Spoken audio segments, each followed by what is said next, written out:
Une des dimensions centrales du carême que nous vivons présentement, c'est le partage, et particulièrement le partage avec les pays moins favorisés.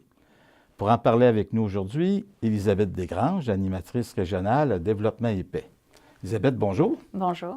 Élisabeth, si vous nous rappeliez brièvement ce que c'est que la campagne du carême de partage par Développement et Paix. D'abord, il faut dire que Développement et Paix est né il y a 50 ans. Cette année, on fête nos 50 ans, c'est notre jubilé. C'est un moment très important pour nous. Célébrer 50 ans de solidarité, c'est pas rien.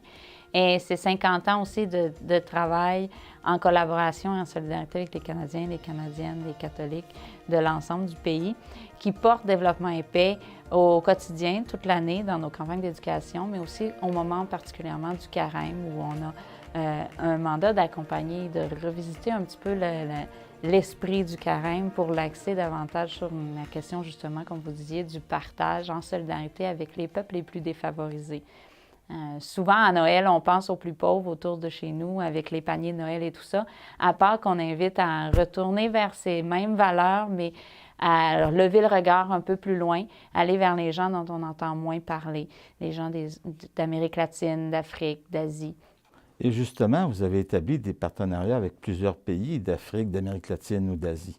On établit nos partenariats avec des populations, des communautés, des petits groupes dans différents pays. Développement et Paix travaille dans une trentaine de pays. Ça peut fluctuer un petit peu d'une année à l'autre en fonction surtout des budgets et des aléas, là, les catastrophes naturelles, ces choses-là. Et puis, on a à peu près 130 partenaires. Un partenaire, c'est un groupe de citoyens qui s'organisent. Souvent, c'est des très petits groupes, des organisations, des coopératives, des centres communautaires, des petits groupes qui décident de mettre de l'avant des alternatives pour modifier les situations d'injustice dont ils sont victimes.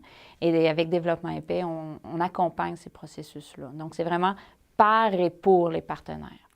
Si vous nous donniez un ou deux exemples de ces groupes partenaires, ça peut être celui qui est en visite cette année, ça peut être un autre.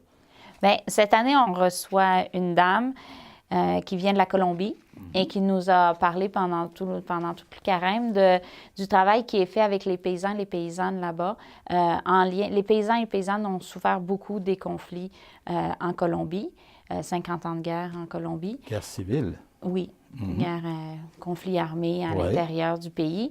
Et donc là, les paysans sont les principales victimes de ces conflits-là souvent. Donc le gouvernement, les différentes violences sont vécues par les populations paysannes. Il y a des déplacements. Donc, il y a toute l'organisation avec laquelle on travaille à organiser la communauté. Donc, ensemble, là, en ce moment, ils sont en phase de retourner vers les campagnes. Donc, à partir de 2002, Développement et Paix a accompagné ce processus-là de retourner vers les campagnes pour se réinstaller sur les territoires, pour reprendre le style de vie qui est leur style de vie traditionnel, en lien avec la terre, la culture. Donc, c'est tout un processus de réappropriation du territoire, mais aussi de l'histoire, des choses, de guérir des blessures là, qui ont été occasionnées par les déplacements puis par la violence. Parce que plusieurs avaient été dépossédés de leurs terres, en somme, à cause des massacres qui avaient cours et de l'insécurité en général. Exactement. Les campagnes ont été ciblées par l'armée nationale comme les endroits à détruire principalement. Donc, les gens ont dû fuir. Beaucoup de gens sont morts. Il y a eu des disparitions aussi. Les gens ont dû fuir. Ils ont encore été persécutés dans une deuxième et troisième vague dans les lieux urbains qu'ils avaient reconstruits. Et là, avec la signature des accords de paix, entre autres, mais c'est un processus qui a commencé en 2002, bien avant la signature des accords de paix, les populations ont dit « on veut retourner là-bas ». On veut reprendre notre style de vie parce que la ville ne correspond pas au style de vie des paysans. A esta lucha que tenemos, nosotros significa el territorio por muchas cosas. Porque el territorio que nosotros esperamos, y como a nosotros nos gusta, es la agricultura. Entonces de eso vivimos. Sembramos el maíz, sembramos el plátano, sembramos la yuca, sembramos el maíz, sembramos el arroz. Porque esa es la alimentación de nosotros los campesinos.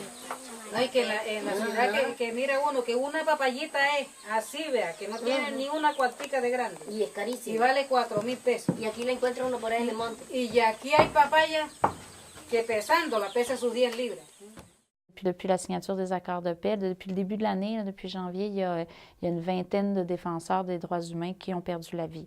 Des hommes et des femmes qui sont leaders de des processus d'organisation communautaire. Il y a beaucoup de conflits liés au territoire. Donc, la signature des accords de paix inclut ou n'inclut pas la redistribution des terres.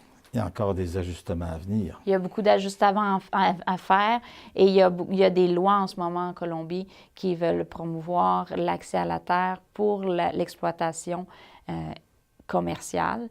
Et les paysans risquent d'être délaissés dans ce processus-là, donc ça crée aussi des tensions. Et c'est une négociation là, en ce moment entre les différents partis qui sont à surveiller parce que ça pourrait déraper. C'est plus qu'intéressant. Dommage que nous manquions de temps. Élisabeth Desgranges, merci beaucoup pour cette entrevue. Merci.